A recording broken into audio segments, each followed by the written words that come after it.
মাইকটা অন করে নিয়ে ইনশাল্লাহ আমার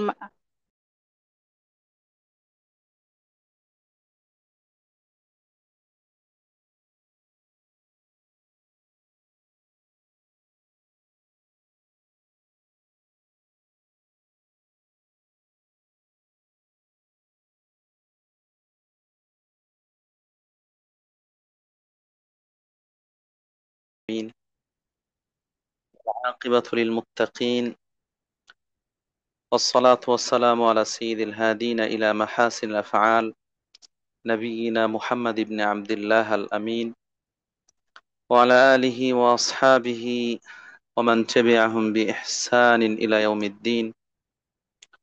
أما بعد، قال الله سبحانه وتعالى في كلامه المجيد وفرقانه الحميد: أعوذ بالله من الشيطان الرجيم. الرجال قوامون على النساء بما فضل الله بعضهم على بعض وبما أنفقوا وبما أنفقوا من أموالهم، فالصالحات قانتات حافظات للغيب بما حفظ الله، واللاتي تخافون نشوزهن فعظوهن واهجروهن في المضاجع واضربوهن، فإن أطعنكم فلا تبغوا عليهن سبيلا، إن الله كان عليا كبيرا। আলহামদুলিল্লাহ, শুরুতে আমরা আবারও প্রশংসা জ্ঞাপন করছি, শুকরিয়া, কৃতজ্ঞতা, স্তুতি, গুণকীর্তন সবকিছু উপস্থাপন করছি সে মহান মহিয়ান এক অদ্বিতীয় সীমাহীন ক্ষমতার অধিকারী একচ্ছত্র অধিপতি মহান আল্লাহ সুবহানাহু ওয়া তাআলার জন্য, যার বিশেষ অনুগ্রহে অপার দয়ায় আবারও নতুন সপ্তাহে নতুন দিনে কোরআন এবং সহিহ হাদিস থেকে দ্বীনি আলোচনা শোনার জন্য এসো আল্লাহর পথে কোরআনের আলোয় এই গ্রুপের আয়োজনে জুমের মাধ্যমে সংযুক্ত সম্পৃক্ত হতে পেরেছি, যে আল্লাহ সুবহানাহু ওয়া তাআলা আমাদেরকে সে সুযোগ ও তৌফিক দান করেছেন, তারই অগণিত অসংখ্য প্রশংসা ও কৃতজ্ঞতা আলহামদুলিল্লাহ। অতঃপর সালাত ও সালাম, শান্তি রোমিও ধারা বর্ষিত হোক আমাদের প্রিয় নবী, সর্বকালের সর্বযুগের সর্বশ্রেষ্ঠ মহামানব, আদর্শবান শিক্ষক, আদর্শবান স্বামী, অভিভাবক, দায়িত্বশীল, পৃথিবীর ইতিহাসে যত মানুষ এসেছে, আছে, আসবে, সকল মানুষের মধ্যে মানবীয় গুণে পরিপূর্ণ মহামানব মুহাম্মদুর রাসূলুল্লাহ সাল্লাল্লাহু আলাইহি ওয়াসাল্লামের ওপর, তার পরিবার পরিজন, তার আসহাবে কেরাম এবং কিয়ামত পর্যন্ত একনিষ্ঠ প্রতিটি অনুসারী নর নারীর ওপর বর্ষিত হোক এই শান্তি রোমিও ধারা, আল্লাহুম্মা আমিন। সম্মানিত সমবেত মুসলিম দিনী ভাই বোনেরা, কাছে দূরে দেশে প্রবাসে যে যেখান থেকে আজকের অনলাইন প্রোগ্রাম দারসুল ফিকহের 51তম পর্বে সংযুক্ত সম্পৃক্ত হয়েছেন, শুরুতে সকলকে জানাচ্ছি আন্তরিক অভিনন্দন, মোবারকবাদ। সাথে সাথে আল্লাহ রব্বুল আলমিনের কাছে দোয়া করছি, আল্লাহ রব্বুল আলমিন আমাদের ত্যাগ, পরিশ্রম, প্রচেষ্টা, ভালো কাজে সময়, শ্রম, মেধা, ব্যয় এগুলো কবুল ও মঞ্জুর করে নিন, উত্তম জাযা দান করুন। যারা আজকের আয়োজনকে প্রাণবন্ত করার জন্য নির্বিঘ্ন করার জন্য বিভিন্নভাবে সহযোগিতা করেছেন, করছেন। বিশেষ করে হাসিনা আপু, আফসানা আপু আছেন, আমাদের সম্মানিত শেখ শহীদুল্লাহ মাদানী হাফিজাহুল্লাহ তিনি আছেন, আর অনেকে আছেন। আল্লাহ রাব্বুল আলামিন সকলকে উত্তম জাযা দান করুন, দুনিয়া আখিরাতে সম্মানিত করুন, দুনিয়া আখিরাতের বিপদ বালা মুসিবত সেইগুলো থেকে হেফাজত করুন। আমিন আল্লাহুম্মা আমিন। প্রিয় উপস্থিতি, ইতিমধ্যে আপনারা অবগত হয়েছেন আজকের 51তম দারসুল ফিকহে আমরা যে বিষয়টি উপস্থাপন করব বলে ইচ্ছা পোষণ করেছি সেটি হচ্ছে পূর্বের ধারাবাহিক চলমান আলোচনার অংশবিশেষ, স্বামী স্ত্রীর অধিকার এবং সংশ্লিষ্ট অন্যান্য বিষয়। আমরা গত কয়েক সপ্তাহ থেকে ইসলামী শরীয়তে বিবাহ এবং বিবাহ পরবর্তী কার্যক্রম, বিধিবিধান সেগুলো সম্পর্কে ইসলামের আলোকে উপস্থাপন করার সুযোগ পেয়েছি। সেই ধারাবাহিকতায় আজকে স্বামী স্ত্রীর অধিকার সম্পর্কে কোরআন ও সহিহ হাদিস থেকে উপস্থাপন করার চেষ্টা করব ইনশাআল্লাহ। ওমা তৌফিক ইল্লা বিল্লাহ, আলাইহি তাওয়াক্কালতু ওয়া ইলাইহি উনীব। ইসলাম যেহেতু পরিপূর্ণ জীবন ব্যবস্থা, সার্বজনীন জীবন ব্যবস্থা, সেই হিসেবে এখানে জীবনের প্রত্যেকটা দিক, প্রত্যেকটা ক্ষেত্র, প্রত্যেকটা বিষয়ের আলোচনা আছে। কিছু সরাসরি প্রত্যক্ষভাবে আলোচনায় এসেছে, কিছু পরোক্ষভাবে আলোচনায় এসেছে।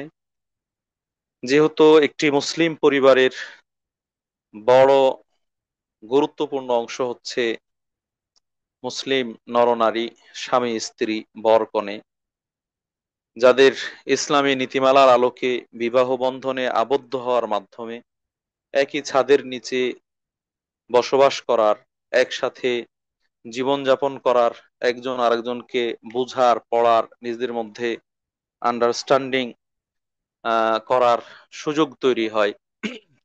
সেই হিসেবে এই দম্পতি বা স্বামী স্ত্রী, তাদের কার কি অধিকার, কার কি প্রাপ্য, কার কি দায়িত্ব কর্তব্য, সে ব্যাপারে ইসলামী শরীয়তে বিধিবিধান থাকবে না, এটা হতেই পারে না। সে জায়গা থেকে একজন আদর্শ স্বামী, একজন আদর্শ স্ত্রী, তার অধিকারের ব্যাপারে ইসলামী শরীয়ত দিক নির্দেশনা প্রদান করেছে।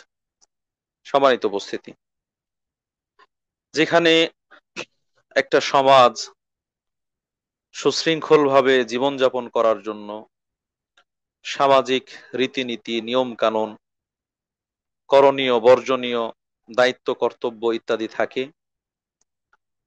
এইভাবে আরো বড় পরিসরে সামাজিক বৃহত্তম প্রতিষ্ঠান, দেশ, রাষ্ট্র, জাতি গোষ্ঠী ইত্যাদি, সেগুলোর ক্ষেত্রে একই অবস্থা। সেই হিসেবে সবচেয়ে ক্ষুদ্র প্রতিষ্ঠান পরিবার, যে পরিবারে স্বামী এবং স্ত্রী, তাদের আহ প্রত্যেকেরই দায়িত্ব এবং কর্তব্য রয়েছে। যেই দায়িত্ব কর্তব্য পালনের মাধ্যমে তার পার্টনার, তার জীবন সঙ্গিনী বা জীবন সঙ্গী, তার সাথে একটা ভালো বোঝাপড়ার মাধ্যমে পরস্পর শ্রদ্ধাবোধ, আন্তরিকতা, হৃদ্যতা, একজন আরেকজনের প্রতি যে ভালোবাসা, প্রেম প্রীতি ইত্যাদি আদান প্রদান, অনুরূপভাবে একজন আরেকজনের মন্দের সময় পাশে সহযোগী হওয়া, ভালোর সময় আনন্দিত হওয়া ইত্যাদি, এইভাবেই উত্তম জীবন আচরণের মাধ্যমে পরস্পর পরস্পরের প্রতি দায়িত্ব কর্তব্য প্রদর্শন করে এবং পালন করে তাদের সুখময়, শান্তিপূর্ণ একটি আদর্শ দাম্পত্য জীবন অতিবাহিত করবেন। এটি হচ্ছে ইসলামের শিক্ষা, এটি হচ্ছে ইসলামের বিধান, এটি হচ্ছে ইসলামের অনুপ্রেরণা। সম্মানিত উপস্থিতি, যে বর কনের বিবাহ বন্ধনে আবদ্ধ হওয়ার মাধ্যমে এই দাম্পত্য জীবন শুরু হয়, সেই বর এবং কনের, স্বামী এবং স্ত্রীর প্রত্যেকের দায়িত্বগুলো ইসলামী শরীয়তে মৌলিকভাবে দুই প্রকার। মৌলিকভাবে দুই প্রকার: স্বামীর দায়িত্ব, স্ত্রীর দায়িত্ব। এককভাবে স্বামীর দায়িত্ব কর্তব্য, এককভাবে স্ত্রীর দায়িত্ব কর্তব্য। আবার কিছু ক্ষেত্রে স্বামী এবং স্ত্রী উভয়ের সমন্বয় রয়েছে, যৌথভাবে স্বামী স্ত্রীর উভয়ের দায়িত্ব এবং কর্তব্য। সেই হিসেবে আমরা সর্বপ্রথম লেডিস ফার্স্ট, নারীদের বা স্ত্রীর যেই অধিকার এবং স্বামীর দায়িত্ব কর্তব্য সে সম্পর্কে আমরা আলোচনা করতে চাই। কেননা মূলত দাম্পত্য জীবনে প্রধান দায়িত্বশীল এবং কর্তা তিনি হচ্ছেন স্বামী। যেমনটা আল্লাহ সুবহানাহু ওয়া তাআলা সূরা আন-নিসার 34 নম্বর আয়াতে আলোচনা করেছেন, আর রিজালু কাওয়ামুনা আলান নিসা বিমা ফাদ্দালাল্লাহু বা'দাহুম আলা বা'দ। নিশ্চয় পুরুষরা নারীদের ওপর কর্তৃত্বশীল, দায়িত্বশীল, ক্ষমতাবান। বিমা ফাদ্দালাল্লাহু বা'দাহুম আলা বা'দ, আল্লাহ একজনকে আরেকজনের ওপর জাতিগতভাবে যে শ্রেষ্ঠত্ব দিয়েছেন, কর্তৃত্ব দিয়েছেন, সম্মান মর্যাদা দিয়েছেন তার আলোকে। অবিমা আনফাকু মিন আমওয়ালিহিম, পাশাপাশি পুরুষ সম্প্রদায়, স্বামী জাতি, তারা স্ত্রীদের ভরণ পোষণ বহন করে থাকেন, স্ত্রীদের জন্য অর্থ সম্পদ ব্যয় করে থাকেন। এই জায়গা থেকে পুরুষরা হচ্ছে দায়িত্বশীল এবং কর্তৃত্বশীল। অনুরূপভাবে সূরা আল বাকারায় আল্লাহ রাব্বুল আলামিন আরেকটি আয়াতে বলছেন, ওয়ালাহুন্না মিসলুল্লাযী আলাইহিন্না বিল মা'রুফ ওয়ালিররিজালি আলাইহিন্না দারাজা। স্বামী স্ত্রী হিসেবে দায়িত্ব কর্তব্যের দিক থেকে, অধিকার পাওয়ার দিক থেকে একজন আরেকজনের সমান। তবে সম্মান মর্যাদার দিক থেকে পুরুষদের অগ্রাধিকার রয়েছে, বিশেষ মর্যাদা রয়েছে। ওয়ালিররিজালি আলাইহিন্না দারাজা, পুরুষদের জন্য স্ত্রীদের ওপর বিশেষ সম্মান এবং মর্যাদা রয়েছে। সম্মানিত উপস্থিতি, সে জায়গা থেকে একজন পুরুষ একটি মুসলিম পরিবারের প্রধান কর্তা, স্ত্রীর প্রধান দায়িত্বশীল। এজন্য তার দায়িত্ব সম্পর্কে আমরা শুরুতে আলোচনা করছি, যে দায়িত্ব পালনের মাধ্যমে স্ত্রীর অধিকার প্রতিষ্ঠিত হবে, স্ত্রীর অধিকার বাস্তবায়িত হবে। একজন নারী বা স্ত্রী হিসেবে স্বামীর কাছে তাদের দাম্পত্য জীবন চলমান থাকা অবস্থায় তার অধিকারগুলো দুই ধরনের। স্ত্রীর অধিকারগুলো দুই ধরনের। এক ধরনের অধিকার হচ্ছে অর্থনৈতিক অধিকার, আর্থিক অধিকার, সম্পদের অধিকার। আর এক ধরনের অধিকার হচ্ছে অর্থনৈতিক ছাড়া অন্যান্য আচার আচরণগত, সমাজ পরিবেশগত, পরিবার সমাজ পরিবেশগত বিভিন্ন ধরনের আচরণ এবং অধিকার। প্রথমে আমরা নারীর অধিকারকে যদি আর্থিক দিক থেকে পয়েন্ট আকারে আলোচনা করি, তাহলে মৌলিকভাবে তিনটি পয়েন্টের মধ্যে আসবে। একটি হচ্ছে আল মাহরু, নারীর মোহরানা। দ্বিতীয়টি হচ্ছে আন্নাফাকাতু, নারীর খাবার দাবার, ঔষধপত্র ইত্যাদি। তৃতীয়ত হচ্ছে আসুকনা, নারীর মনোরম বাসস্থানের ব্যবস্থা। পাশাপাশি নারীর পোশাক আশাক, কাপড় চোপড় ইত্যাদি, সেগুলো এই আর্থিক ইবাদত হকের মধ্যে বা অধিকারের মধ্যেই চলে আসে। প্রথম যে অধিকার অর্থনৈতিক দিক থেকে নারীর মোহর, যে সম্পর্কে আমরা ইতিপূর্বে আলোচনা করেছি, যে বিয়ের সময় বিবাহের যে চুক্তি হবে সেই চুক্তিতে মোহরানা উল্লেখ থাকা একটি গুরুত্বপূর্ণ বিষয়। যদিও এটি বিবাহের শর্ত অথবা রোকন নয়, মোহরানা উল্লেখ থাকা ছাড়াও বিয়ে সংঘটিত হয়ে যাবে, নগদ বা বাকি আদায়ের মাধ্যমেও মোহরানা আদায় হবে। কিন্তু এটাকে অগ্রাহ্য করা, প্রত্যাখ্যান করা অথবা অস্বীকার করার সুযোগ নেই, অস্বীকার করার সুযোগ নেই। কেননা স্বয়ং আল্লাহ রাব্বুল আলামিন কোরআনের মধ্যে বলছেন, ওয়াআতুন নিসাআ সাদাকাতিহিন্না নিহলা, তোমরা নারীদেরকে তাদের যে মোহরানা রয়েছে সেই মোহরানা প্রদান করো। নারীদেরকে তাদের যে মোহরানা রয়েছে সেই মোহরানা প্রদান করো। অনুরূপভাবে আল্লাহ রাব্বুল আলামিন সূরা আন-নিসার মধ্যে অন্য আয়াতের মধ্যে বলেছেন, ফামাস্তামতা'তুম বিহি মিনহুন্না ফাআতুহুন্না উজুরাহুন্না ফারিয়্যাহ, তোমরা স্ত্রীদেরকে উপভোগ করবে, নিজেদের কামচরিতার্থ করবে, তাদেরকে তাদের যেই ন্যায্য পাওনা মোহরানা, নির্ধারিত মোহরানা সেটি প্রদান করবে।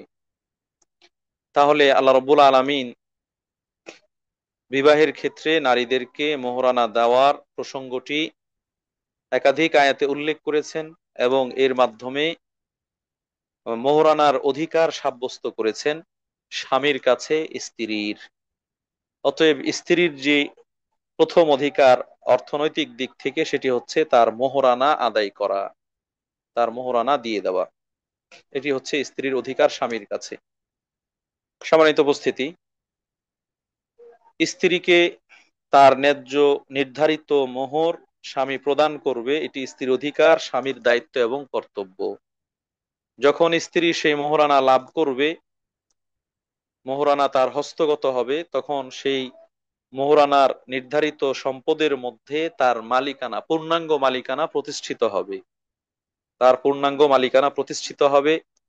স্ত্রী এই সম্পদ তিনি চাইলে আলাদাভাবে কোনো ব্যবসায় ইনভেস্ট করতে পারেন, বিনিয়োগ করতে পারেন, এটাকে পর্যায়ক্রমে বাড়াতে পারেন। তিনি চাইলে সেটাকে দান করে দিতে পারেন আল্লাহ রাস্তায়, এর মাধ্যমে সওয়াব অর্জন করবেন। তিনি চাইলে এটিকে বাবা মার সহযোগিতার জন্য দিতে পারেন, অথবা স্বামীরও সহযোগিতার জন্য, পরিবারের সহযোগিতার জন্য বা গিফট হিসেবে দিতে পারেন। স্বামী যে মোহরানা প্রদান করলো স্ত্রীকে, সেই মোহরানা যদি স্ত্রী সানন্দে স্বেচ্ছায় স্বামীকে ফিরিয়ে দেয় অথবা কিছু অংশ দেয়, তাহলে সেটি স্বামীর জন্য খাওয়া বৈধ। এ ব্যাপারেও আল্লাহ রাব্বুল আলামিন কোরআন আয়াতে বলেছেন, যেটা আমরা ইতিপূর্বে আপনাদের কাছে আলোচনা করেছি। فإن طبن لكم عن شيء منه نفسا فكلوه هنيئا مريئا, যদি এই মোহরানা থেকে নারীরা সন্তুষ্ট চিত্তে সানন্দে স্বেচ্ছায় কোনো প্রকার বল প্রয়োগ করা ছাড়া, উদ্ভূত পরিস্থিতি তৈরি করা ছাড়া নিজ ইচ্ছায় স্বপ্রণোদিত হয়ে স্ত্রীকে গিফট হিসেবে দিয়ে দেয়, হাদিয়া হিসেবে দিয়ে দেয়, তাহলে সেটি স্বামী একেবারে কোনো সংকোচ ছাড়াই খুশি হয়ে খেতে পারবে, ভক্ষণ করতে পারবে, গ্রহণ করতে পারবে। ইসলামী শরীয়তে তাতে কোনো বাধা নেই, বিপত্তি নেই, নিষেধ নেই। সম্মানিত উপস্থিতি, তাহলে আমরা নারীর আর্থিক একটি অধিকার হিসেবে পাচ্ছি কোরআন এবং হাদিসের আলোকে, যে স্বামী স্ত্রীকে মোহরানা প্রদান করবে, এটি স্বামীর দায়িত্ব এবং স্ত্রীর অধিকার। দ্বিতীয়ত হচ্ছে স্বামীর দায়িত্ব হিসেবে এবং স্ত্রীর অধিকার হিসেবে তার ভরণ পোষণ ব্যয়ভার করা, স্ত্রীর ভরণ পোষণ ব্যয়ভার করা। স্ত্রী সাধারণভাবে জীবনযাপন করার জন্য তার খেতে পড়তে যে টাকা পয়সার প্রয়োজন অথবা খাবার দাবারের প্রয়োজন, সেটি প্রদান করার দায়িত্ব হচ্ছে স্বামীর, যেটির কথা একটু আগে আমরা কোরআনের আয়াতে উল্লেখ করলাম, বিমা ফাদ্দালাল্লাহু বা'দাহুম আলা বা'দিন ওয়া বিমা আনফাকু মিন আমওয়ালিহিম। পুরুষরা কর্তৃত্বশীল কেন? আল্লাহ তাদেরকে জাতি হিসেবে শ্রেষ্ঠত্ব দিয়েছেন সেজন্য। অন্য দিক থেকে আল্লাহ রাব্বুল আলামিন পুরুষদেরকে যে সম্পদ দিয়েছেন সেই সম্পদ থেকে স্ত্রীদের জন্য ব্যয় করে, এই কারণে। অতএব স্ত্রীর ভরণ পোষণের দায়িত্ব হচ্ছে স্বামীর। স্ত্রীর ভরণ পোষণের দায়িত্ব হচ্ছে স্বামীর। যে স্ত্রী নিজেকে স্বামীর কাছে অর্পণ করবে, সমর্পণ করবে, আত্মসমর্পণ করবে এবং স্বামীর অনুগত থাকবে, এরকম স্ত্রীকে ভরণ পোষণ দেওয়া স্বামীর আবশ্যকীয় দায়িত্ব। এ ব্যাপারে ওলামায়ে কেরাম সকলে একমত। এখানে দুটো বিষয়, একটা হচ্ছে হয়তো বিয়ে হয়েছে কিন্তু এখনো স্ত্রী স্বামীর ঘরে যায়নি, স্ত্রী এখনো স্বামীর ঘরে যায়নি, স্বামীর কাছে বাসর হয়নি, ইত্যাদি ইত্যাদি। তাহলে এই স্ত্রীর ভরণ পোষণ যদি স্বামী দেয় আলহামদুলিল্লাহ ভালো, যদি না দেয় তাহলে তার উপর জোর করা যাবে না, কেননা এখনো স্ত্রীকে সে কাছে পায়নি। দ্বিতীয়ত হচ্ছে স্ত্রী স্বামীর কাছে সমর্পণ করা হয়েছে, অর্পণ করা হয়েছে, তুলে দেওয়া হয়েছে, কিন্তু স্ত্রী স্বামীর অধিকার আদায় করে না। যেটা আমি আকার ইঙ্গিতে বলতে চাচ্ছি, স্বামী স্ত্রীর যে বৈধ সম্পর্ক সেটা বাধা প্রদান করে, সেটা দেয় না। তাহলে সেক্ষেত্রে স্ত্রী স্বামীর কাছে ভরণ পোষণ দাবি করার অধিকার হারিয়ে ফেলে। স্ত্রী স্বামীর কাছে ভরণ পোষণ দাবি করার অধিকার হারিয়ে ফেলে। তাহলে যদি স্বামীর কাছে স্ত্রীকে অর্পণ করা হয় এবং স্বামীকে স্ত্রী কোনোভাবে প্রতিবন্ধকতা তৈরি না করে নিজের ব্যাপারে, তাহলে সেই স্ত্রীর ভরণ পোষণের দায়িত্ব, তার খাবার দাবার, পোশাক পরিচ্ছদ, ওষুধপত্র ইত্যাদি, এটা স্বামীর দায়িত্ব এবং কর্তব্য। এটা স্বামীর দায়িত্ব এবং কর্তব্য। এক্ষেত্রে স্ত্রী স্বামীকে ভরণ পোষণ হিসেবে কতটুকু প্রদান করবেন, স্বামী স্ত্রীকে ভরণ পোষণ হিসেবে অর্থ সম্পদের জায়গায় কতটুকু প্রদান করবেন। নিঃসন্দেহে স্বামীর যে আয় রোজগার এবং স্ত্রী যে পর্যায়ের নারী, যে পরিবেশের নারী, যে সমাজের নারী, তার জন্য যে ধরনের জীবন মান প্রযোজ্য, এইরকম জীবন মান নির্বাহ করার জন্য যে পরিমাণ অর্থ সম্পদের দরকার, সেটা স্বামী স্ত্রীকে প্রদান করবেন। এ ব্যাপারে আল্লাহ সুবহানাহু ওয়া তাআলা সূরা আল বাকারার 233 নম্বর আয়াতে বলেছেন, ওয়া আলাল মাউলুদি লাহু রিজকুহুন্না ওয়া কিসওয়াতুহুন্না বিল মা'রুফ। যে সন্তানের বাবা, যে সন্তানের পিতা, তার দায়িত্ব কর্তব্য হচ্ছে সন্তানের মাকে তার রিজিক দেওয়া, অর্থাৎ খাবার দাবারের ব্যবস্থা করা এবং পোশাক পরিচ্ছদের ব্যবস্থা করা বিল মা'রুফ, ন্যায়সঙ্গত ভাবে। ন্যায়সঙ্গত ভাবে, এই ন্যায়সঙ্গতটা কি? স্ত্রী যে সমাজের, যে পরিবারের যেই মানের, তাকে সেইভাবে ভরণ পোষণ দেওয়া। অনুরূপভাবে আল্লাহ রসুল সাল্লাল্লাহু আলাইহি ওয়াসাল্লাম, আল্লাহ রাব্বুল আলামিন, স্বয়ং আল্লাহ রাব্বুল আলামিন সূরা আত-তালাকের 7 নম্বর আয়াতে বলেছেন, লিয়ুনফিক যু সাআতিন মিন সাআতিহি ওয়া মান কুদিরা আলাইহি রিজকুহু ফালিয়ুনফিক মিম্মা আতাহুল্লাহ। যেন স্ত্রীর ভরণ পোষণ আদায়ের ক্ষেত্রে যিনি সচ্ছল, যিনি প্রাচুর্যতার অধিকারী, তিনি তার সচ্ছলতা, প্রাচুর্যতার অনুযায়ী ভরণ পোষণ ব্যয়ভার করে, স্ত্রীকে দেয়।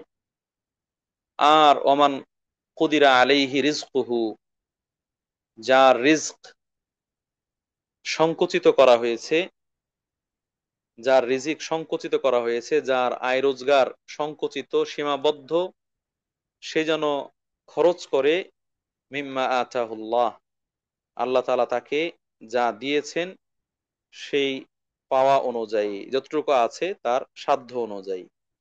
তাহলে এ দুটোর সমন্বয়ে আমরা বলতে পারি যে স্বামী স্ত্রীকে ভরণ পোষণ হিসেবে ন্যায়সঙ্গতভাবে একজন স্ত্রী যে পরিবারের, যে ফ্যামিলির, যেই স্ট্যাটাসের, তাকে সেইভাবে দেওয়া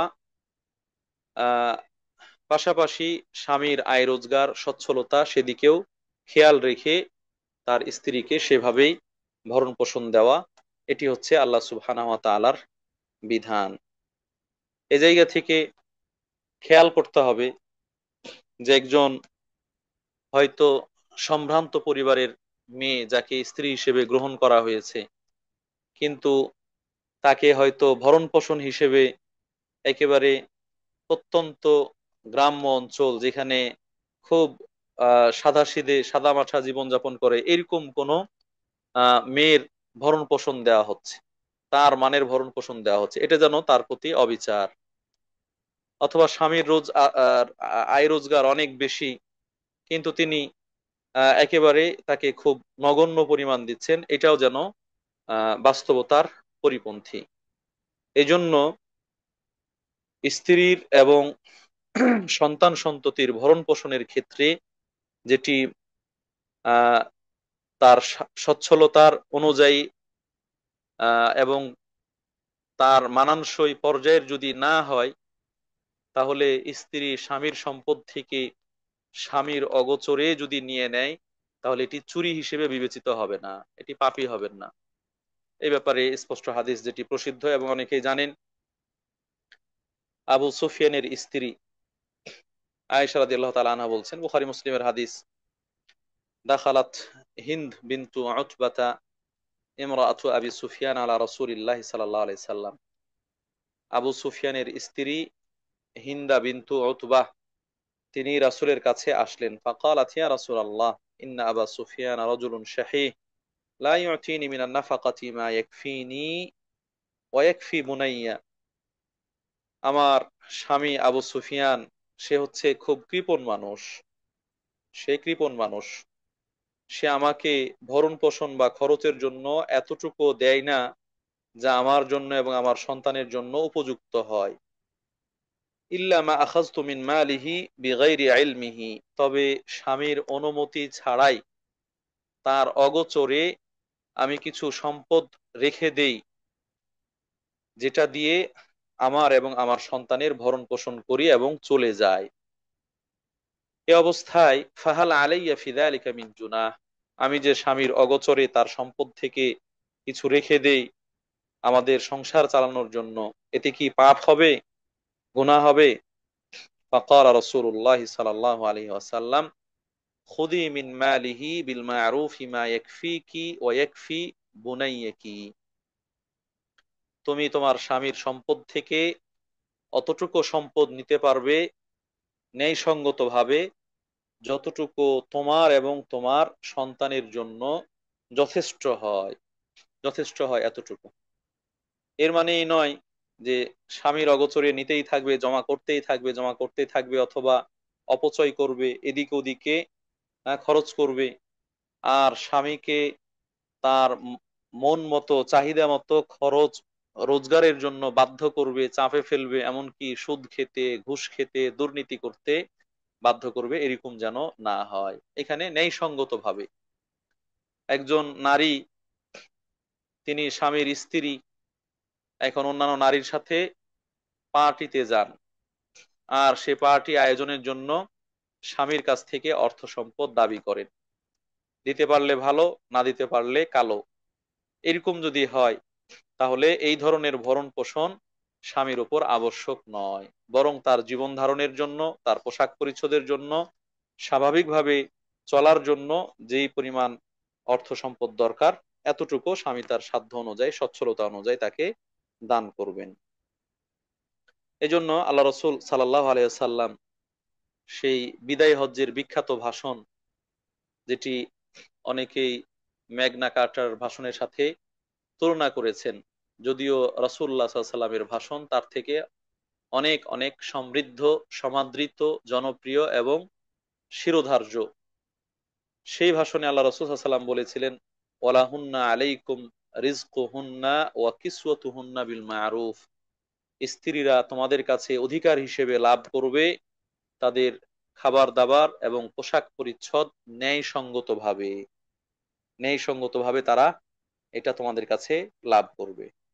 প্রিয় উপস্থিতি, তাহলে আমরা স্ত্রীর অধিকার হিসেবে দ্বিতীয় অধিকার পেলাম, যে স্ত্রীর ভরণ পোষণ তথা তার খাবার দাবার এবং পোশাক পরিচ্ছদ হিসেবে যা প্রয়োজন এটি স্বামী প্রদান করবে তার আয় রোজগার সচ্ছলতা ইনকাম অনুযায়ী এবং নারীর পরিবার ফ্যামিলি স্ট্যাটাস অনুযায়ী। ভরণ পোষণের মধ্যে নারীর সাধারণ যে প্রসাধনী রয়েছে, কাপড় চোপড় রয়েছে ইত্যাদি, এগুলো তার অন্তর্ভুক্ত হবে। তবে যেগুলো হয়তো নিষিদ্ধ অথবা অপ্রয়োজনীয় অথবা অপচয়, এইগুলো এই ভরণ পোষণের মধ্যে আসবে না। এই খাবার দাবারের মধ্যে স্ত্রীর শারীরিক অসুস্থতার জন্য যে সকল ঔষধপত্র, পথ্য চিকিৎসা ব্যয় প্রয়োজন, সেগুলো স্বামীর আবশ্যক দায়িত্বের মধ্যে আসবে। আমরা এই কথাগুলো এই জন্যই বারবার রিপিট করছি, অনেক সময় প্রশ্নের সম্মুখীন হই। অনেক স্বামীরা স্ত্রীদের ওষুধপত্র দেওয়ার ব্যাপারে গড়িমসি করেন এবং বলেন যে এটা তো আমার আবশ্যকীয় ভরণ পোষণ না, তোমার জন্য আর কত খরচ করব, আমি আর খরচ করতে পারছি না, ইত্যাদি ইত্যাদি। সেই সময় তাকে তার বাবা ভাই বোন ইত্যাদি তাদের কাছ থেকে টাকা পয়সা নেওয়ার জন্য চাপ তৈরি করা হয়। সম্মানিত উপস্থিতি, এই জন্য এই বিষয়গুলো আমরা বারবার বলছি। খাবার দাবার, পোশাক পরিচ্ছদ এবং তার প্রসাধনী, সাথে সাথে তার হচ্ছে ওষুধপত্র ইত্যাদি, এগুলো আবশ্যক খরচের মধ্যেই। স্ত্রী স্বামীর কাছে যে সকল আর্থিক অধিকার পেয়ে থাকে এর তৃতীয় প্রকার হচ্ছে তার বাসস্থানের ব্যবস্থা করা। স্ত্রীর বাসস্থানের ব্যবস্থা করা, থাকার জায়গা দেওয়া, স্ত্রীকে থাকার জায়গা দেওয়া, এটাও স্বামীর দায়িত্ব এবং স্ত্রীর অধিকার। স্বয়ং আল্লাহ রাব্বুল আলামিন স্ত্রীর অধিকার হিসেবে বাসস্থানের কথা উল্লেখ করেছেন। আসকিনু হুন্না মিন হাইসু সাকানতুম মিন উজদিকুম, তোমরা নারীদেরকে তোমাদের যে বাসস্থান রয়েছে তোমাদের সাধ্য অনুযায়ী সেই বাসস্থানে তোমরা তাদেরকে রাখবে। অর্থাৎ স্ত্রীর থাকার জায়গা স্বামীকে প্রদান করতে হবে। স্ত্রী স্বামীকে স্বামী স্ত্রীকে থাকার জায়গা প্রদান করবে, তার থাকার ব্যবস্থা করতে হবে। এখানে যে প্রশ্ন আসে, অনেক সময় আমরা শুনি যে জামাই শ্বশুর বাড়িতে থাকে, যেটাকে ঘর জামাই বলা হয়। ঘর তো দিবে স্বামী স্ত্রীকে, তাহলে স্ত্রীর বাড়িতে বা স্ত্রীর বাপের বাড়িতে ঘর জামাই হিসেবে স্বামীর থাকা কি নাজায়েজ? সম্মানিত উপস্থিতি, এক্ষেত্রে নিঃসন্দেহে যদি স্বামীর আহ ঘর দায়িত্ব হচ্ছে, স্বামীর দায়িত্ব হচ্ছে স্ত্রীর ঘর দেওয়ার, কিন্তু যদি স্ত্রীর নিজের বাড়ি থাকে বা স্ত্রীর বাবা মা, স্বামীর শ্বশুর শাশুড়ি জামাইকে থাকার জন্য বাড়িতে ইনভাইট করে ব্যবস্থা করে দেয়, থাকতে দেয়, তাহলে এটা নিঃসন্দেহে তাদের পক্ষ থেকে সহযোগিতা। এটা তাদের পক্ষ থেকে সহযোগিতা। যেমন মোহরানা স্বামী স্ত্রীকে প্রদান করার পরে সেই মোহরানা স্ত্রী স্বামীকে দিলে স্বামীর জন্য বৈধ, অনুরূপভাবে যদিও এখানে স্বামীর দায়িত্ব স্ত্রীর বাসস্থানের ব্যবস্থা করা, কিন্তু স্ত্রীর বাড়ি থাকার কারণে যদি স্বামীকে সেই বাড়িতে থাকার সুযোগ দেয় তাহলে সেটিও গ্রহণ করা জায়েজ, এটি নাজায়েজ নয়। অতএব ঘর জামাই থাকা এটা নিষিদ্ধ নয়, এটি জায়েজ, এটিও জায়েজ। কিন্তু স্বামীর দায়িত্ব কর্তব্যের মধ্যে পড়ে স্ত্রীর বাসস্থানের ব্যবস্থা করা। সম্মানিত উপস্থিতি, এইভাবে আহ এই তিনটি অর্থনৈতিক অধিকার বিশেষভাবে স্বামীর কাছে স্ত্রীর দাবি করার মতো রয়েছে, বা এই তিনটি হচ্ছে স্বামীর দায়িত্ব এবং কর্তব্য স্ত্রীর জন্য: তার মোহরানা প্রদান করা, তার ভরণ পোষণ ব্যবহার করা এবং তার বাসস্থানের ব্যবস্থা করা। এর বাইরে স্ত্রীর কাছে স্ত্রীর স্বামীর কাছে আরো অর্থ ছাড়া অন্যান্য দৃষ্টিকোণ থেকে, যেটা আর্থিক নয়, এরকম অনেকগুলো অধিকার রয়েছে। তার মধ্যে একটি হচ্ছে স্ত্রীর যে দৈহিক চাহিদা সেটি পূরণ করা। স্ত্রীর স্বামী স্ত্রীর বৈধ সম্পর্ক, এই সম্পর্ক আদায়ের মাধ্যমে স্ত্রীকে সতী সাধবী রাখতে সহযোগিতা করা। অর্থাৎ তার চরিত্র হেফাজত করার জন্য তার শারীরিক চাহিদা আদায় করা, এটিও একজন স্বামীর দায়িত্ব এবং কর্তব্য এবং স্ত্রীর অধিকার। একজন স্বামীর দায়িত্ব এবং কর্তব্য এবং এটি স্ত্রীর অধিকার। এই ব্যাপারে আল্লাহ রাব্বুল আলামিন কোরআন আয়াতে বলেছেন, হুন্না লিবাসুন লাকুম ওয়া আনতুম লিবাসুল লাহুন্না। একজন স্ত্রী আরেকজন স্বামীর জন্য, একজন স্বামী তার স্ত্রীর জন্য পরিচ্ছদ স্বরূপ, পোশাকের মতো, পোশাক পরিচ্ছদের মতো। অনুরূপভাবে আল্লাহ রাব্বুল আলামিন অন্য আয়াতে বলেছেন, নিসাউকুম হারসুন লাকুম ফাতু হারসাকুম আন্না শি'তুম। তোমাদের স্ত্রীরা তোমাদের শস্য স্বরূপ বা ক্ষেত স্বরূপ, অতএব তুমি তোমার শস্য ক্ষেত্রে আহ যেভাবে খুশি সেভাবে আসতে পারো। অর্থাৎ এইখানে স্বামী এবং স্ত্রীর যে দৈহিক সম্পর্ক সেটির কথা বলা হয়েছে, এবং এটার মূল উদ্দেশ্য হচ্ছে চারিত্রিক সংরক্ষণ। চারিত্রিক সংরক্ষণ।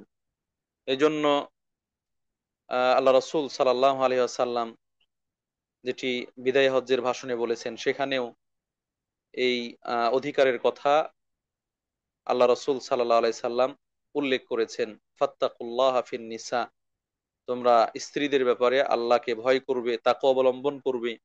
ফাইন্নাকুম আখাযতুমুহুন্না বিআমানিল্লাহ, কেননা তোমরা স্ত্রীকে গ্রহণ করেছো আল্লাহর নিরাপত্তায়, আল্লাহর নিরাপত্তার মাধ্যমে অথবা আল্লাহর বিধানের মাধ্যমে। ওয়াস্তাহলালতুম ফুরুজাহুন্না বিকালিমাতিল্লাহ, আর তাদের উপভোগ করার সুযোগ পেয়েছো আল্লাহ তাআলার বাণীর মাধ্যমে, আল্লাহ তাআলার বাণীর মাধ্যমে, আল্লাহ তাআলার বিধানের মাধ্যমে। সম্মানিত উপস্থিতি, তাহলে এখানে স্বামীর কাছে আহ স্ত্রীর অধিকার হচ্ছে তার তাকে কামচরিতার্থ করার মাধ্যমে তার অধিকার আদায় করা। অর্থনৈতিক বিষয় ছাড়া অন্যান্য অধিকারের মধ্যে রয়েছে স্ত্রীর সাথে উত্তম জীবন আচরণ করা।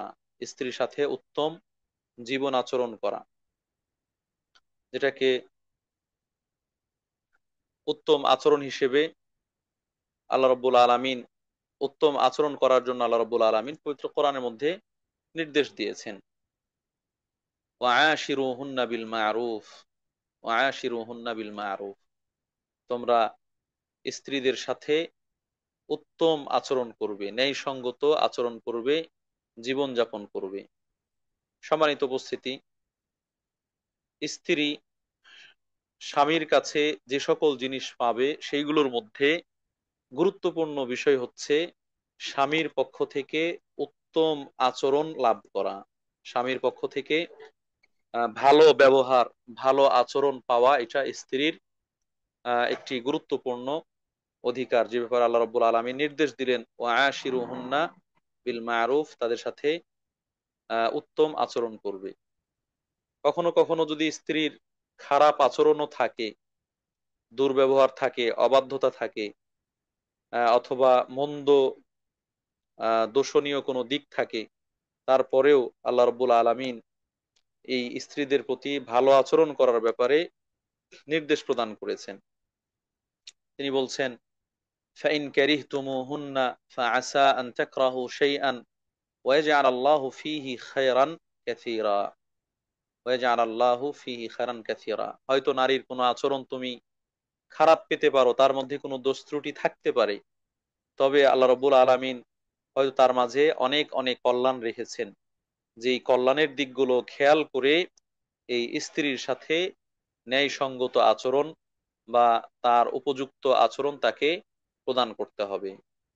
যেমনটি অন্য আয়াতে আল্লাহ বলেছেন, ওয়ালাহুন্না মিসলুল্লাযী আলাইহিন্না বিল মা'রুফ। একজন স্বামী স্ত্রীর কাছ থেকে যে আচরণ পেতে চায়, যেই ভদ্রতা, শ্রদ্ধা, বিনয়, নম্রতা ইত্যাদি পেতে চায়, ঠিক একইভাবে একজন স্ত্রী স্বামীর কাছে সেই শ্রদ্ধা, ভালোবাসা, বিনয়, নম্রতা, কোমলতা ইত্যাদি পাওয়ার অধিকার রাখে। অতএব এইগুলো উত্তম আচরণ, এটি স্বামীর কাছে স্ত্রীর অন্যতম বড় ধরনের অধিকার। আল্লাহ নবী সাল্লাল্লাহু আলাইহি সাল্লামের ব্যাপারে নির্দেশ প্রদান করেছেন, ইস্তাউসু বিন নিসা, তোমরা নারীদের সাথে ভালো আচরণ করবে, নারীদের সাথে ভালো আচরণ করবে। চরম বাস্তবতা হচ্ছে যে একজন স্বামী এবং স্ত্রী যাদের মাধ্যমে একটি দাম্পত্য জীবন তৈরি হয়, সেই জায়গায় যদি সেই জায়গায় স্ত্রী তার বাবা মা, ভাই বোন, আত্মীয় স্বজন, পরিচিত জায়গা, ঘর বাড়ি, পরিবেশ ইত্যাদি সবকিছুকে পরিহার করে স্বামীর বাড়িতে, স্বামীর পরিবারে, স্বামীর বাবা মা, স্বামীর ভাই বোন, আত্মীয় স্বজন ইত্যাদি নিজের করে নেয়, আপন করে নেয়, এইরকম জায়গায় যদি স্বামী স্ত্রীর প্রতি সদ্ব্যবহার না করে দুর্ব্যবহার করে, তাহলে এটি নারীর জন্য এতটা কষ্টদায়ক, বেদনাদায়ক এবং কঠিন পরিস্থিতি তৈরি করবে, যেটা ভাষায় প্রকাশ করা সম্ভব নয়। কেননা এই স্বামীর জন্য, স্বামীর সাথে সুসম্পর্ক রাখার জন্য তিনি নিজের সবকিছুকে বিসর্জন দিয়েছেন, স্বামীর সবকিছুকে নিজের আপন করে নিয়েছেন। এরপরেও যদি স্বামীর কাছ থেকে দুর্ব্যবহার পায়, অসদাচরণ পায়, রাগ ক্ষোভ ঘৃণা ইত্যাদি পায়, ভালোবাসা না পায়, তাহলে এটা সত্যিকার অর্থে স্ত্রীর জন্য খুব খারাপই এবং মন্দ। এদিক থেকেও স্বামীর কর্তব্য হবে স্ত্রীর সাথে ভালো আচরণ করা, উত্তম ব্যবহার করা। সম্মানিত উপস্থিতি, আমরা আলোচনার শুরুতেই বলেছি আল্লাহ রাসূল সাল্লাল্লাহু আলাইহি ওয়াসাল্লাম তিনি একদিকে নবী ও রাসূল, অন্যদিকে হচ্ছেন উত্তম স্বামী, আদর্শবান স্বামী। রাসূলুল্লাহ সাল্লাল্লাহু আলাইহি সাল্লাম তার স্ত্রীদের সাথে কেমন আচরণ করতেন, সেখান থেকে আমাদের শেখা দরকার। রাসূলুল্লাহ সাল্লাল্লাহু আলাইহি সাল্লাম তার স্ত্রীদের সাথে কেমন আচরণ করতেন, সেখান থেকে আমাদের শেখা দরকার। তিনি কিভাবে আদর্শ স্বামী হলেন, স্ত্রীদের কাছে প্রিয় স্বামী হলেন, সেটা আমাদের সেখান থেকে শিক্ষা নেওয়া দরকার। কারণ আল্লাহ রাব্বুল আলামিন বলছেন, লাকাদ কানা লাকুম ফি রাসূলিল্লাহি উসওয়াতুন হাসানাহ, রাসূলের জীবনীতে, রাসূলের কর্মের মধ্যে, রাসূলের পক্ষ থেকে আনীত বিধানের মধ্যে তোমাদের জন্য উত্তম আদর্শ রয়েছে। আল্লাহ রাসূল সাল্লাল্লাহু আলাইহি ওয়াসাল্লাম বলছেন, খাইরুকুম খাইরুকুম লিআহলিহি ওয়া আনা খাইরুকুম আহ, ফি ওয়া আনা খাইরুকুম ওয়া ওয়া আনা খাইরুকুম, তোমাদের মাঝে উত্তম সেই পুরুষ যে পুরুষ তার পরিবারের কাছে উত্তম বা শ্রেষ্ঠ, যে পুরুষ পরিবারের কাছে, স্ত্রীর কাছে ভালো, সেই পুরুষ তোমাদের মধ্যে ভালো পুরুষ, সুপুরুষ, আদর্শবান পুরুষ। আর আমি তোমাদের মাঝে শ্রেষ্ঠ, আমি আমার পরিবারে ভালো এবং শ্রেষ্ঠ। সম্মানিত উপস্থিতি, তাহলে এখানে আল্লাহ রাসূল সাল্লাল্লাহু আলাইহি সাল্লাম আদর্শ পুরুষ বা স্বামী হওয়ার ক্ষেত্রে যেই মানদণ্ড দিলেন, স্ত্রীর কাছে ভালো হওয়া, এটা সত্যিকার অর্থে একটি অনেক গুরুত্বপূর্ণ দিক। কারণ স্বামী স্ত্রী একসাথে থাকে, একসাথে চলে ফিরে, স্বামীর প্রকাশ্য গোপনীয় অনেক কিছু স্ত্রী জানে। তো হয়তো বাইরে বাহ্যিক দৃষ্টিতে মানুষ শুধু মানুষের ভালোটাই দেখে, কিন্তু তার ভিতরে যে অন্যরকম চেহারা রয়েছে, গোপন কিছু রয়েছে, এটা অনেকেই জানে না, যেটা স্ত্রী জানে। তো এই অবস্থায় যদি স্বামী স্ত্রীর সাথে ভালো আচরণ না করে এবং স্ত্রীর কাছে তার ভালো বা শ্রেষ্ঠত্বের স্বীকৃতি না পায়, তাহলে বুঝতে হবে যে আসলেই লোকটা ভালো নয়, আসলে লোকটা মন্দ। আর যদি তার গোপন আচরণ, যেটা লোকচক্ষুর আড়ালে থাকে, এরকম আচরণও স্ত্রীর কাছে সন্তোষজনক হয়, ভালো হয়, তাহলে বুঝতে হবে যে হ্যাঁ, লোকটা বাইরেও যেরকম ভালো, ভিতরেও সেরকম ভালো। সম্মানিত উপস্থিতি, এই জায়গা থেকেও আল্লাহ রাসূল সাল্লাল্লাহু আলাইহি সাল্লামের এই দেওয়া মানদণ্ড অনুযায়ী স্ত্রীর সাথে ভালো আচরণ করা গুরুত্বপূর্ণ বোঝাচ্ছে। আল্লাহ রাসূল সাল্লাল্লাহু আলাইহি সাল্লাম তার স্ত্রীদের সাথে কেমন উত্তম আচরণ করেছেন, তার কয়েকটি নমুনা এখানে আমরা উল্লেখ করতে চাই।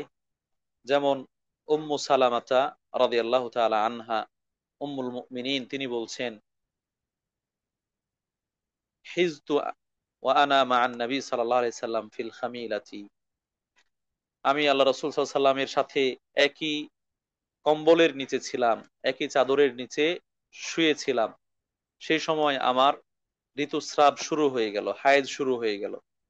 ফানসালালতু ফাখারাজতু মিনহা, তো আমি সেখান থেকে আস্তে আস্তে সটকে পড়লাম, বের হয়ে গেলাম। ফাআখাযতু থিয়াবা হাইদাতি ফালাবিসতুহা, এই সময়ে আমার যে পরিধেয় বস্ত্র হায়েজ চলাকালীন সময়ে সেটা আমি পরিধান করলাম। রাসূল সাল্লাল্লাহু আলাইহি সাল্লাম বুঝতে পারলেন। ফাকাল আলী রাসূলুল্লাহ সাল্লাল্লাহু আলাইহি সাল্লাম আনাফিস্তি, তোমার কি হায়েজ হয়েছে? বলতো নাআম, আমি বললাম যে হ্যাঁ। ফাদাআনি ফাআদখালানি মাআহু ফিল খামিরা, আল্লাহ রাসূল সাল্লাল্লাহু আলাইহি সাল্লাম আমাকে ডেকে কাছে টেনে নিলেন, তার কম্বলের ভিতরেই আগের মতোই শোয়ার ব্যবস্থা করে দিলেন। সুবহানাল্লাহ। এখানে জাহিলি যুগে বা ইহুদি খ্রিস্টান ধর্মেও এরকম ঋতুমতী নারী, তাদেরকে অবজ্ঞা করা হয়, অবহেলা করা হয়। একসাথে রাখা তো দূরের কথা, এক রুমের মধ্যে থাকাটাকে তারা অশুভ মনে করে, খারাপ মনে করে। সেখানে আল্লাহ রসুল সাল্লাল্লাহু আলাইহি সাল্লাম এরকম আহ উত্তম আচরণ দেখালেন, স্ত্রীকে একই কম্বলের নিচে নিয়ে শয়ন করলেন। তিনি আরো বলছেন, وحدثتني أن النبي صلى الله عليه وسلم كان يقبلها وهو صائم। রাসূলুল্লাহ সাল্লাল্লাহু আলাইহি ওয়াসাল্লাম তিনি সিয়াম রেখেছেন, রোজা রেখেছেন, সে সময় আমাকে চুম্বন করতেন, চুমু খেতেন।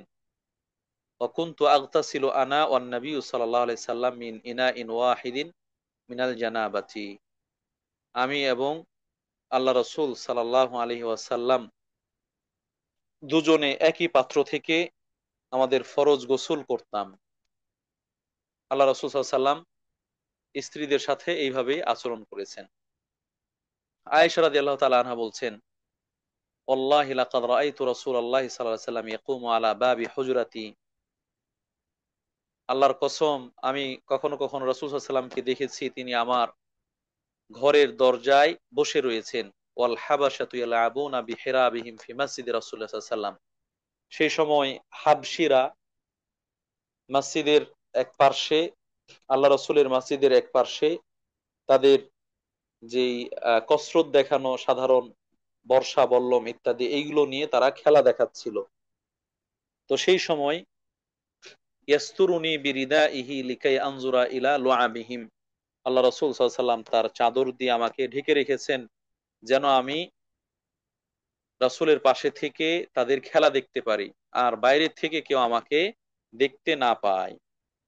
সুম্মা ইয়াকুমু মিন আজলি হাত্তা আকুনা আনা আল্লাতী আনসারিফা, এরপরে আল্লাহ রাসূল সাল্লাল্লাহু আলাইহি ওয়াসাল্লাম আমার জন্য, আমি একটু খুশি হব, আনন্দিত হব, বিনোদন পাবো, এজন্য তিনি দীর্ঘ সময় অবস্থান করতেন, দাঁড়িয়ে থাকতেন, দীর্ঘ সময় দাঁড়িয়ে থাকতেন যেন আমি খুশি হয়ে আমি প্রথমে সরে যাই, তারপরে তিনি সরবেন। আল্লাহ রাসূল সাল্লাল্লাহু আলাইহি ওয়াসাল্লাম সেই সময় কিভাবে আমার জন্য সময় প্রদান করেছেন। রাসূলুল্লাহ সাল্লাল্লাহু আলাইহি ওয়াসাল্লাম স্ত্রীদের প্রতি উত্তম আচরণের নমুনা হিসেবে আরো এসেছে হাদিসের মধ্যে। আয়েশা রাদিয়াল্লাহু তাআলা আনহা তিনি বলছেন, কানা ইউসাল্লি জালিসান ফায়াকরাউ ওয়া হুয়া জালিসুন ফাইদা বাকিয়া মিন কিরাআতিহি নাহু মিন 30 আও 40 আয়াতান কামা ফাকরাআহা ওয়া হুয়া কাইম। রাসূলুল্লাহ সাল্লাল্লাহু আলাইহি ওয়াসাল্লাম শেষ রাতের তাহাজ্জুদের নামাজগুলো দাঁড়িয়ে দাঁড়িয়ে পড়তেন। যখন দীর্ঘ সময় পড়ার কারণে পা লেগে যেত তখন বসে পড়তেন। বসে বসে পড়তে পড়তে যখন আর হয়তো 30-40 আয়াত পড়বেন এরকম বাকি আছে, তখন আবার দাঁড়িয়ে যেতেন। এরপরে আল্লাহ রাসূল সাল্লাল্লাহু আলাইহি ওয়াসাল্লাম সেগুলো দাঁড়িয়ে পড়ে রুকু করতেন, তারপরে সাজদা করতেন। এইভাবে করে যখন তার সালাত শেষ হয়ে যেত, আমি যদি জাগ্রত থাকতাম তাহলে তিনি আমার সাথে গল্প করতেন, আমাকে সময় দিতেন, সেই রাতেও আমাকে সময় দিতেন। আর যদি আমি ঘুমিয়ে থাকতাম তাহলে আমাকে আমার ঘুম ভাঙতেন না, বরং তিনি বিশ্রাম করতেন। এইভাবে আল্লাহ রাসূল সাল্লাল্লাহু আলাইহি ওয়াসাল্লাম স্ত্রীদের সাথে উত্তম আচরণ করেছেন। আমরা সেই প্রসিদ্ধ হাদিস জানি যে আল্লাহ রাসূল সাল্লাল্লাহু আলাইহি সাল্লাম আয়েশা রাদিয়াল্লাহু তাআলা আনহার সাথে খাওয়া দাওয়া করছেন। তিনি হায়েজা, ঋতুমতী নারী, সেই সময়ও গ্লাসে পানি পান করেছেন। আল্লাহ রাসূল সাল্লাল্লাহু আলাইহি সাল্লাম সেই গ্লাস নিয়ে সেই স্থানেই মুখ লাগিয়ে পান করেছেন যে স্থানে আয়েশা রাদিয়াল্লাহু তাআলা আনহা মুখ রেখে পান করেছেন। আল্লাহ রাসূল আহ আয়েশা রাদিয়াল্লাহু আনহা গোস্ত খাচ্ছিলেন হাড্ডি থেকে, সেই যে স্থানে কামড় দিয়ে আয়েশা খেয়েছেন সেইখানে মুখ লাগিয়ে আল্লাহ রাসূল সাল্লাল্লাহু আলাইহি ওয়াসাল্লাম খেয়েছেন। এগুলোই হচ্ছে স্ত্রীর প্রতি স্বামীর উত্তম আচরণের কিছু উল্লেখযোগ্য গুরুত্বপূর্ণ দিক। আল্লাহ রসুল সাল্লাহ আলাইহি সাল্লাম যখন সফরে বের হতেন, তার একাধিক স্ত্রী ছিল, স্ত্রীদেরকে সাথে নিতেন, একাধিক স্ত্রী সাথে থাকা কঠিন, এই জন্য তিনি তাদের মাঝে লটারি করতেন। লটারি করে হলেও তাদেরকে তিনি সঙ্গ দিতেন, তাদের সফরের ব্যবস্থা করতেন, ঘোরার ব্যবস্থা করতেন। সম্মানিত উপস্থিতি, এরকম ভাবে আমরা দেখলে রাসূল সাল্লাল্লাহু আলাইহি ওয়াসাল্লামের জীবনীতে আদর্শবান স্বামী হিসেবে, স্ত্রীদের প্রিয় স্বামী হিসেবে অনেক অনেক গুণ, বৈশিষ্ট্য ইত্যাদি রয়েছে, আচার আচরণ রয়েছে, যেগুলো সত্যিকার অর্থেই প্রত্যেকটি স্ত্রীকে অভিভূত করবে। আহ এবং এই ধরনের বৈশিষ্ট্যের অধিকারী হলে প্রত্যেক পুরুষ তার স্ত্রীর কাছে উত্তম স্বামী হিসেবে পরিগণিত হবেন, বিবেচিত হবেন ইনশাআল্লাহ। কিছু নমুনা এবং উদাহরণ আমরা উল্লেখ করলাম। এর বাইরে আমরা উত্তম আচরণের পাশাপাশি স্ত্রী স্বামীর কাছে যে সকল অধিকারগুলো পাবেন সেগুলোর মধ্যে আরেকটি অধিকার হচ্ছে, এটা অর্থনৈতিক অধিকার ছাড়া, আহ যেন স্বামী স্ত্রীর কোনো ক্ষতি না করেন, স্ত্রীর কোনো ক্ষতি না করা, ক্ষতি সাধন না করা, স্ত্রীর কোনো ক্ষতি সাধন না করা। যেহেতু স্ত্রী স্বামীর কাছে নিজেকে অর্পণ করে দিয়েছেন, সোপর্দ করেছেন, অতএব স্ত্রীর সুখ স্বাচ্ছন্দ্য, স্ত্রীর ভালো লাগা, স্ত্রীর ভালো থাকা ইত্যাদি এই বিষয়গুলোর প্রতি স্বামীকে খেয়াল করতে হবে। সাথে সাথে স্ত্রী যেন ক্ষতিগ্রস্ত না হয়, এটা শারীরিক ভাবে হোক, মানসিক ভাবে হোক, এই বিষয়টাও স্বামীকে খেয়াল রাখতে হবে। স্ত্রীর ক্ষতি সাধন করা শারীরিক ভাবে হতে পারে, তাকে পঙ্গুত্বের দিকে ঠেলে দেওয়া অথবা অসুস্থ করে দেওয়া।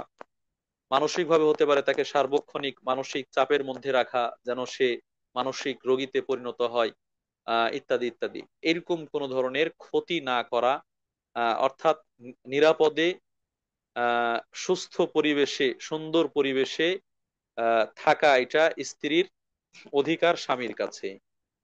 আল্লাহ রসুল সাল্লাহ আলাইহি সাল্লাম বলছেন, লা দারারা ওয়ালা দিরারা, কোনো ব্যক্তি নিজেও ক্ষতিগ্রস্ত হবে না, অন্যেরও ক্ষতি করবে না, অন্যেরও ক্ষতি করবে না।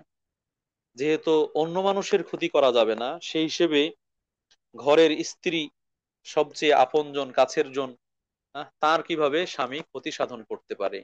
অতএব তার নিরাপত্তা বিধান করা এবং তাকে দৈহিকভাবে মানসিকভাবে নিরাপদ রাখা, স্বাচ্ছন্দ্যে রাখা, এটাও স্বামীর দায়িত্ব এবং স্ত্রীর কর্তব্য। তবে যদি কখনো স্ত্রী অবাধ্য হয়, হ্যাঁ, অবাধ্য হয়, যেটা নারীদের ক্ষেত্রে অনেক সময় হয়ে থাকে, স্বামীর অনুগত হয় না, স্বামী একটা ভালো কথা বলছেন, ভালো কাজ বলছেন, তারপরও সেটা স্ত্রী মেনে নিচ্ছে না, এইরকম অবস্থায় স্ত্রীকে শাসন করার অধিকার স্বামীর রয়েছে, স্ত্রীকে শাসন করার অধিকার স্বামীর রয়েছে। সেক্ষেত্রে যদি প্রহার করারও প্রয়োজন হয়, মারারও প্রয়োজন হয়, তাহলে সেটা মারতে স্বামীকে অনুমতি দেওয়া হয়েছে, যেটা আমরা স্বামীর অধিকারের মধ্যে আলোচনা করব ইনশাআল্লাহ। সম্মানিত উপস্থিতি, আহ এখানে মোটামুটি আমরা স্ত্রীদের কয়েকটি অধিকারের কথা বললাম, অর্থনৈতিক অধিকার এবং আচরণগত জীবনযাপনের ক্ষেত্রে যে সকল অধিকার, এটা আহ অনেক ক্ষেত্রে, অনেকের ক্ষেত্রেই প্রযোজ্য হয়।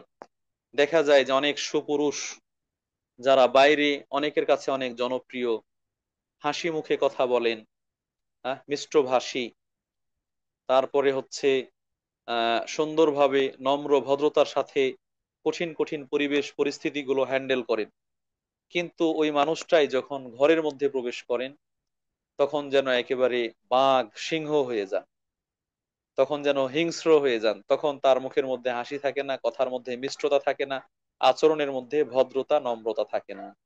অথচ ওই বাইরের মানুষগুলোর থেকে তার নরম আচরণ, কোমল আচরণ, মিষ্টি কথা, ভালো ব্যবহার এটা পাওয়ার হকদার ছিল সবচেয়ে বেশি তার স্ত্রী সন্তানরা, ঘরের মানুষেরা, স্ত্রী সন্তানরা বা ঘরের মানুষরা। এই জায়গায় আসলে পুরুষদেরকে খেয়াল করা দরকার, যেন পরিবারের লোকজনদের ওপর সেইভাবে চড়াও না হয়, রাগে ক্ষোভে অগ্নিশর্মা না থাকে, বরং স্বাভাবিক থেকে নরম আচরণের মাধ্যমে পরিবার, পরিবেশ ইত্যাদি সেগুলোকে পরিচালনা করার চেষ্টা করেন। সম্মানিত উপস্থিতি, আমরা এ পর্যায়ে স্বামীদের কিছু অধিকার স্ত্রীদের কাছে বা স্ত্রীর কিছু দায়িত্ব এবং কর্তব্য সম্পর্কে আলোচনা করতে চাই। আমরা শুরুতে বলেছি অর্থনৈতিক অধিকারগুলো যেহেতু স্ত্রীদের স্বামীর কাছে, সেই হিসেবে স্বামী স্ত্রীর কাছে অর্থনৈতিক অধিকার পাবে না। তবে আচরণগত, পারিবারিক, সামাজিক লেনদেন সংক্রান্ত কিছু অধিকার রয়েছে যেগুলো স্বামী স্ত্রীর কাছে পায়। যেমনটা আল্লাহ রাব্বুল আলামিন ওই আয়াতের মধ্যে বললেন, ওয়ালাহুন্না মিথলুল্লাযী আলাইহিন্না বিল মা'রুফ। স্ত্রীরা স্বামীর কাছে যেরকম অধিকার পাবে, স্বামীরাও স্ত্রীর কাছে সেই রকম অধিকার পাবে। স্বামীরাও স্ত্রীর কাছে সেই রকম অধিকার পাবে। তাহলে যেইভাবে স্ত্রী স্বামীর কাছে ভালো আচরণ, স্ত্রীর কাছে স্ত্রী স্বামীর কাছে ভালো আচরণ, উত্তম আচরণ, ভালো ব্যবহার, সদ্ব্যবহার ইত্যাদি পেতে প্রত্যাশা করে, স্ত্রীরও দায়িত্ব এবং কর্তব্য হচ্ছে স্বামীর সাথে সেইভাবে ভালো আচরণ করা, উত্তম আচরণ করা, সদ্ব্যবহার করা। স্বামীর অধিকার, স্ত্রীর দায়িত্ব কর্তব্যের মধ্যে একটি হচ্ছে স্বামীর আনুগত্য করা। স্বামীর আনুগত্য করা, স্বামীর আনুগত্য করা, যেটাকে আল্লাহ রাসূল স্বয়ং আল্লাহ রাব্বুল আলামিন আয়াতের মধ্যে বললেন, আর রিজালু কাওয়ামুনা আলান নিসা। যেহেতু স্বামীরা পুরুষদের উপর, যেহেতু স্বামীরা স্ত্রীদের উপর কর্তৃত্বশীল, তাহলে যাদের কর্তৃত্বশীল, যাদের উপরে কর্তৃত্বশীল, তারা তাদের কর্তৃত্ব মেনে নেওয়া উচিত। ওয়ালাহুন ওয়ালির রিজালি আলাইহিন্না দারাজা। স্ত্রীদের উপর স্বামীদের যে সম্মান রয়েছে, মর্যাদা রয়েছে, সেই জায়গা থেকে স্ত্রীরা স্বামীদের অনুগত হবে, আনুগত্য করবে। স্ত্রীরা স্বামীদের আনুগত্য করবে, তাদের অনুগত থাকবে। এটি হচ্ছে স্বামীর অধিকার। সম্মানিত উপস্থিতি, আহ দ্বিতীয় অধিকার হচ্ছে স্ত্রীর কাছে স্বামীর, সেটা হলো স্ত্রী স্বামীকে উপভোগ করার সুযোগ দিতে হবে। স্বামী স্ত্রীর যে দৈহিক সম্পর্ক, বৈধ সম্পর্ক, সেই সম্পর্ক করার সুযোগ দিতে হবে। যেহেতু এটি বিবাহের মূল উদ্দেশ্য। এর আগে আমরা পড়ে আসলাম, অস্তাহলালতু ফুরুজাহুন্না বিকালিমাতিল্লাহ, অর্থাৎ এই বৈবাহিক সম্পর্কের মাধ্যমে, চুক্তির মাধ্যমে স্বামীরা স্ত্রীদেরকে উপভোগ করার সুযোগ লাভ করবেন। এবং কোরআন আয়াতেও আগের আয়াতগুলো আমরা উদ্ধৃত করলাম, হুন্না লিবাসুন লাকুম আনতুম লিবাসুল লাহুন্না, নিসাউকুম হারথুল লাকুম ফাআতু হারথাকুম আন্না শি'তুম। স্ত্রীরা তোমাদের জন্য, স্বামী স্ত্রী পরস্পরের জন্য পোশাক পরিচ্ছদ স্বরূপ। অনুরূপভাবে স্ত্রীরা স্বামীদের জন্য শস্য ক্ষেত্র, স্বামীরা যেভাবে চাইবে স্ত্রীদের সাথে কামচরিতার্থ করতে পারবে। তো এই কামচরিতার্থ করার জন্য স্ত্রীকে পরিবেশ তৈরি করে দিতে হবে, নিজেকে সোপর্দ করতে হবে, আত্মসমর্পণ করতে হবে। যদি কোনো স্ত্রী যদি কোনো স্ত্রী স্বামীর কাছে নিজেকে অর্পণ না করে, তাহলে সে স্বামীর কাছ থেকে ভরণ পোষণ থেকে বঞ্চিত হবে, ভরণ পোষণ থেকে বঞ্চিত হবে। এবং এটি স্ত্রীর একটি বড় অপরাধ হিসেবে, কাবিরা গুনাহ হিসেবে গণ্য হবে, কাবিরা গুনাহ হিসেবে গণ্য হবে। আল্লাহ রাসূল সাল্লাল্লাহু আলাইহি ওয়াসাল্লাম বলছেন, ইদা দাআর রাজুলু ইমরাআতাহু ইলা ফিরাশিহি।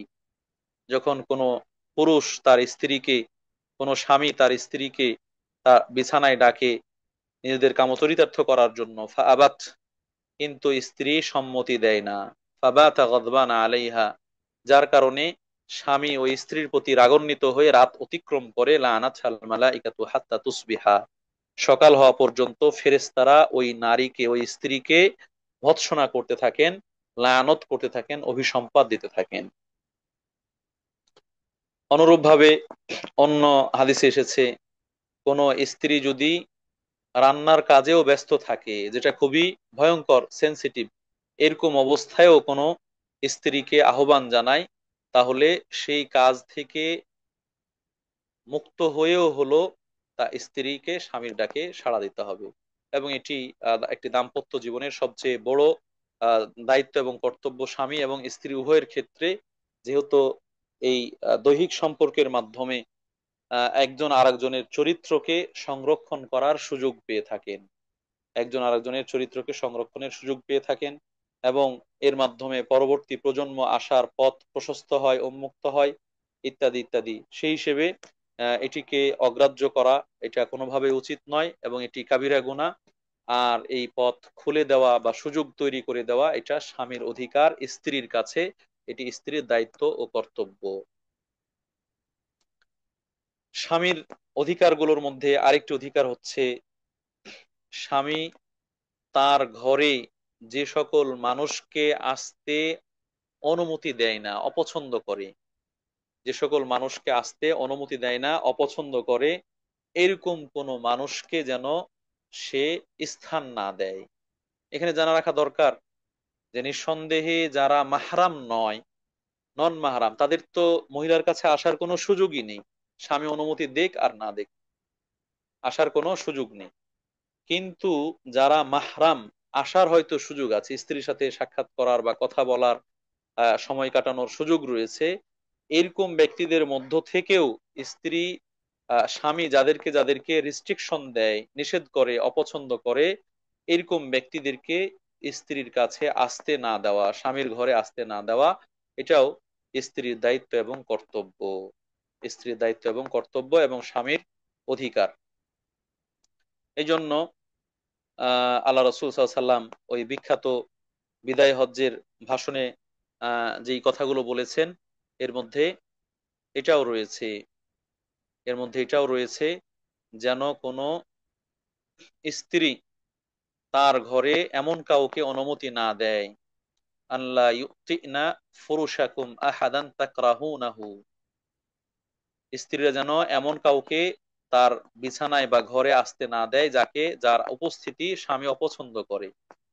ফাইন ফাআলনা যালিকা, যদি অপছন্দ সত্ত্বেও, নিষেধ সত্ত্বেও, ঘৃণা সত্ত্বেও এরকম কাউকে স্থান দেয়, তাহলে ফদরিবু হুন্না দরবান গায়রা মুবাররাহিন, স্বামীরা চাইলে স্ত্রীদেরকে শাসন করতে পারবে, প্রহার করতে পারবে, তবে সেটি হালকা, ভারী নয়।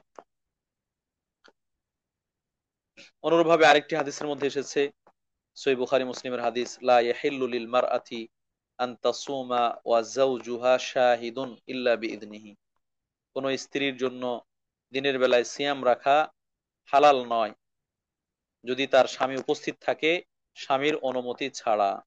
ওয়ালা তা'দানা ফি বাইতি ইল্লা বিইذনিহি, আর স্ত্রী স্বামীর ঘরে এরকম কাউকে আসতে অনুমতি দিবে না যাকে অপছন্দ করে, তবে স্বামীর অনুমতি সাপেক্ষে দিতে পারে। সম্মানিত উপস্থিতি, অতএব এটিও স্বামীর একটি অধিকার, এবং এই বিষয়টা ভালোভাবে খেয়াল করা দরকার।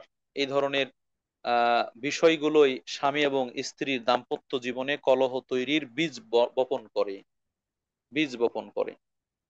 হয়তো দেখা যায় যে যাকে অপছন্দ করছে স্বামী, তাকে সে আসার সুযোগ দিয়েছে, তখন তার প্রতি সন্দেহ তৈরি হয়, সংশয় তৈরি হয়।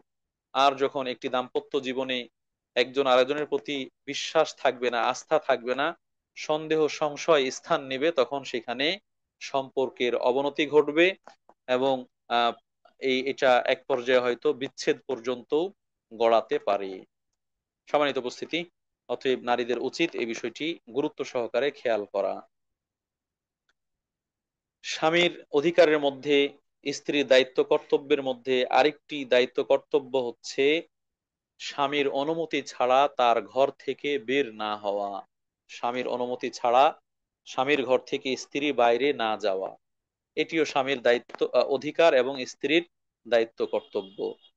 স্ত্রীর থাকার জন্য মনোরম যে পরিবেশ, সেই পরিবেশ স্বামী তৈরি করে দিবে, এবং স্ত্রী সেখানে অবস্থান করবে।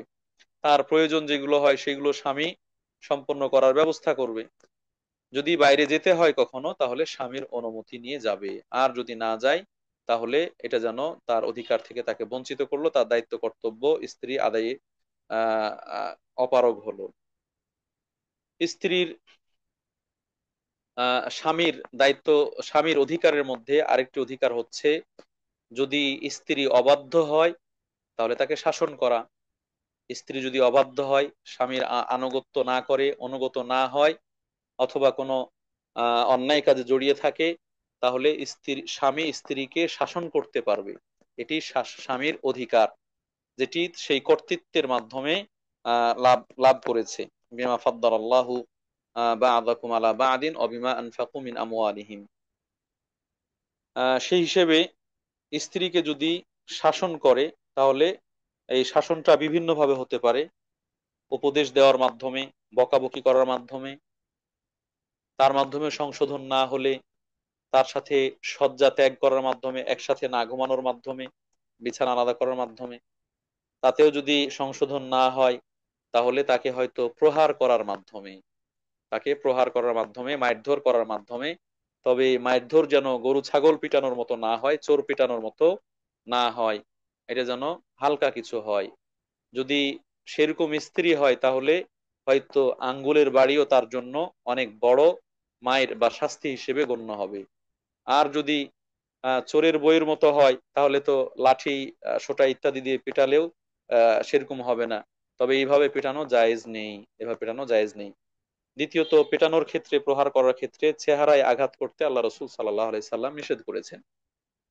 চেহারায় আঘাত করতে আল্লাহ রসুল সাল্লাম নিষেধ করেছেন। অতএব চেহারায় আঘাত করা যাবে না, প্রহার করা যাবে না। সম্মানিত উপস্থিতি, আমরা সম্প্রতি অনেক ভিডিও সামাজিক মাধ্যমে দেখি যে স্বামীরা স্ত্রীদেরকে শাসন করতে গিয়ে লাথি, কিল, ঘুষি ইত্যাদি, তারপরে জুতা, স্যান্ডেল, হাতের পাশে যা পায় তা দিয়ে প্রহার করে, পিটায়। এইগুলো একজন আদর্শ স্বামী কখনোই হতে পারে না। একজন আদর্শ স্বামী কখনোই স্ত্রীর সাথে এই ধরনের আচরণ করতে পারে না। আল্লাহ রাসূল সাল্লাল্লাহু আলাইহি ওয়াসাল্লাম বলছেন, তোমরা তোমাদের স্ত্রীদেরকে দাস দাসীদেরকে পিটানোর মতো পিটাইও না। কিভাবে পিটাবে, অথচ এই স্ত্রীর সাথেই রাতে এক জায়গায় ঘুমাবে? তো যাকে দাস দাসীর মতো, গরু ছাগলের মতো পিটাবে, আবার তার সাথেই রাত্রি যাপন করবে, এটা তো বাস্তব বহির্ভূত।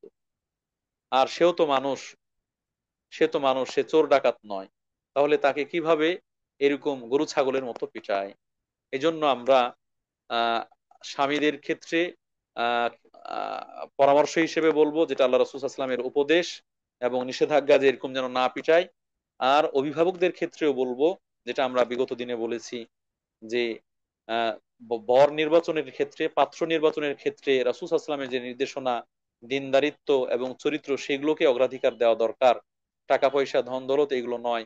কেননা আপনার আদরের সন্তান, কলিজার টুকরা এই মেয়েকেই ওই আহ যে টাকা পয়সাওয়ালা স্বামী, সে চোর ডাকাতের মতো পেটাবে, গরু ছাগলের মতো প্রহার করবে, মারধর করবে। আর যদি মানুষের মতো, মানুষ দেখে, আদর্শবান পাত্র দেখে, চরিত্রবান পাত্র দেখে আপনার কন্যাকে পাত্রস্থ করেন, বোনকে বিয়ে দেন, তাহলে দেখা যাবে যে সে হয়তো বেশি কাপড় চোপড়, খাবার দাবার, উন্নত জীবন না দিতে পারলেও তাকে এই গরু ছাগলের মতো পেটাবে না, প্রহার করবে না, মারধর করবে না। সম্মানিত উপস্থিতি, এইভাবে নারীর কাছে স্ত্রীর অধিকারগুলোর মধ্যে আরেকটি অধিকার হচ্ছে, সেও স্বামীর সাথে ভালো আচরণ করবে, যেটা আমরা শুরুর দিকে একটু ইঙ্গিত দিয়েছি, যে স্বামীর সাথে স্ত্রীও ভালো আচরণ করবে। কথায় কথায় তার সাথে ঝগড়া করবে না, তার কথার প্রতি উত্তর করবে না, বরং যে জায়গায় ঝগড়া বিবাদ ইত্যাদি লেগে যাওয়ার সুযোগ রয়েছে সেখানে চুপ থাকবে। এক ছাদের নিচে বসবাস করলে তর্ক বিতর্ক, রাগ বিরাগ, মান অভিমান সেগুলো হবেই।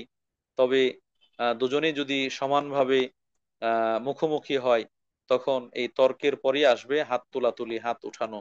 এজন্য উভয়ের ক্ষেত্রেই খেয়াল করা দরকার। যদি স্বামীর আওয়াজ উঁচু হয়, তাহলে স্ত্রী যেন থেমে যায়, স্ত্রীর আওয়াজ উঁচু হলে স্বামী যেন থেমে যায়।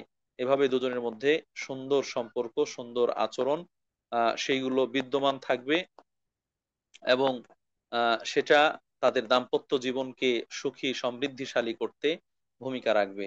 প্রিয় উপস্থিতি, এইগুলো মোটা দাগে কোরআন হাদিসের দৃষ্টিতে স্বামী স্ত্রীর কাছে কিছু অধিকারের বিষয় তো আমরা জানতে পারলাম, এবং ইসলামের বিধানগত দিক থেকে স্বামীর কাছে স্ত্রী কি পাবে, স্ত্রীর কাছে স্বামী কি পাবে, কি দাবি করতে পারবে, সেরকম আবশ্যক কিছু কিছু বিষয় আমরা এখানে তুলে ধরার চেষ্টা করলাম।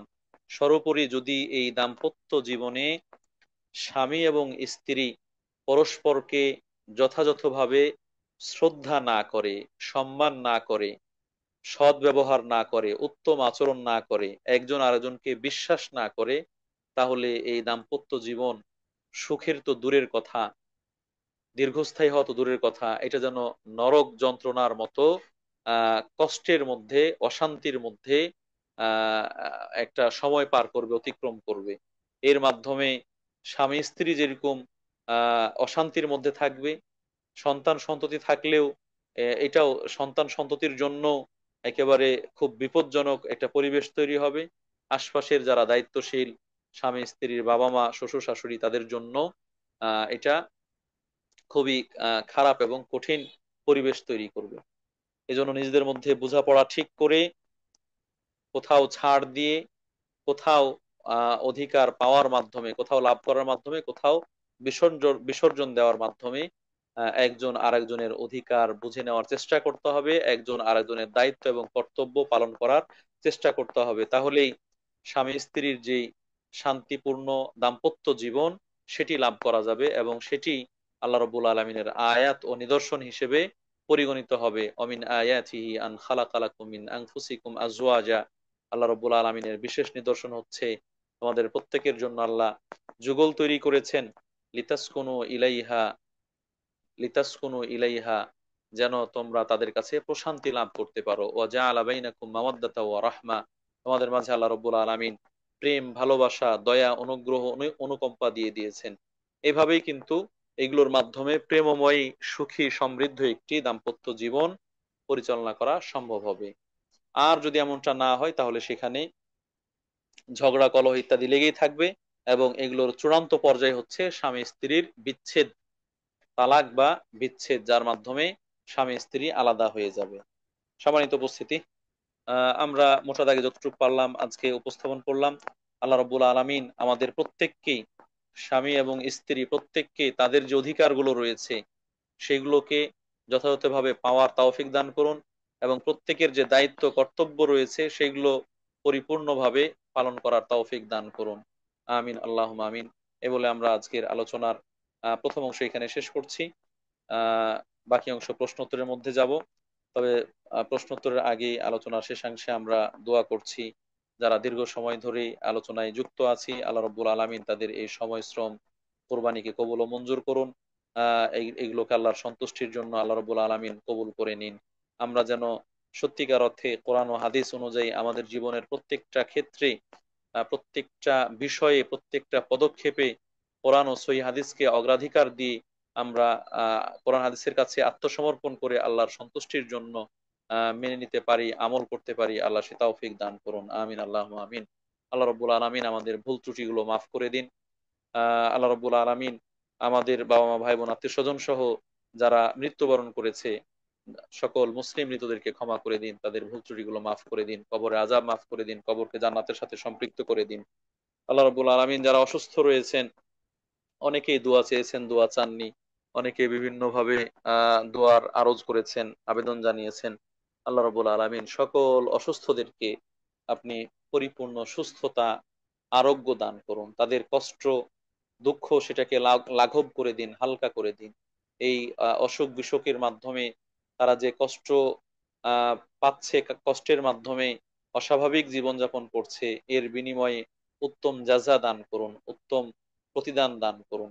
আল্লাহ রাব্বুল আলামিন যাদের জন্য দুনিয়া থেকে বিদায় নেওয়াই ঈমান ও আমলের দিক থেকে কল্যাণকর, তারা যেন ঈমানের সাথে সৎ আমলের উপরে থেকে দুনিয়া থেকে বিদায় নিতে পারে, সেই পথটি সহজ করে দিন। আমিন, আল্লাহুম্মা আমিন। আল্লাহ রাব্বুল আলামিন অনেক মা বোনেরা তাদের পারিবারিক জীবনে, দাম্পত্য জীবনে কলহের মধ্যে রয়েছেন, স্বামী স্ত্রীর মিল নাই, সুসম্পর্ক নাই, ঝগড়া বিবাদ লেগে আছে, ইত্যাদি ইত্যাদি। সেই সকল অশান্তিকর পরিবেশে আপনি শান্তি দান করুন, তাদের সেই কলহগুলোকে শান্তিপূর্ণ সমাধান দিয়ে পরিবর্তন করে দিন। আল্লাহ রাব্বুল আলামিন যেন স্বামী স্ত্রী পরস্পরের প্রতি শ্রদ্ধাবোধ, ভালোবাসা ইত্যাদি বজায় রেখে শান্তিপূর্ণ জীবনযাপন করতে পারে সে তৌফিক দান করুন। আল্লাহ রাব্বুল আলামিন আমাদের সন্তান সন্ততি তাদেরকে যেন আমরা আদর্শবান সন্তান হিসেবে গড়ে তুলতে পারি, মুসলিম পরিবার গঠন করতে পারি, সে তৌফিক আমাদেরকে দান করুন, আমিন। বিশ্বব্যাপী মুসলিম সম্প্রদায় বিভিন্নভাবে নির্যাতিত, নিষ্পেষিত, পর্যদুস্ত, আল্লাহ রাব্বুল আলামিন এই মুসলিমদেরকে আপনি সাহায্য করুন, সহযোগিতা করুন, ইসলাম ও মুসলিমদেরকে সমুন্নত করুন, বিপদে তাদের সহায় হন।